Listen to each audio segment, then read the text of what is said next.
નમસ્કાર, શો ટાઈમમાં આપનું સ્વાગત છે. કોંગ્રેસના રાષ્ટ્રીય પ્રમુખ મલ્લિકાર્જુન ખડગેએ જાહેર સભામાં ગુજરાતની જનતા અંગે કરેલી ટિપ્પણીના વિરોધમાં ભાવનગર ખાતે ભાજપ દ્વારા ધરણા કરવામાં આવ્યા હતા.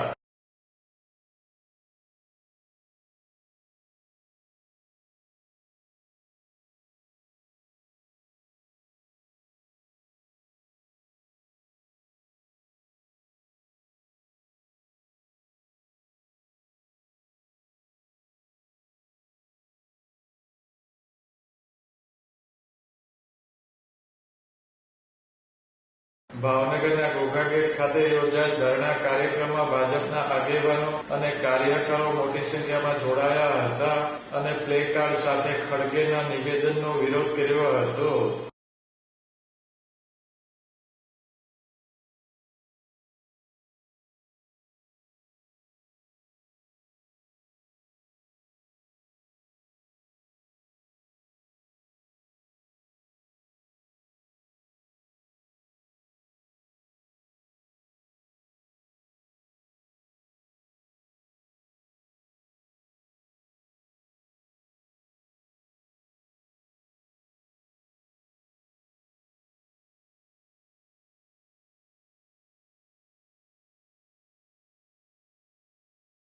જાહેર સભા દરમિયાન ગુજરાતની જનતાનું અપમાન કરવા બદલ કોંગ્રેસ પ્રમુખ માફી માંગે તેવી માગણી કરવામાં આવી છે.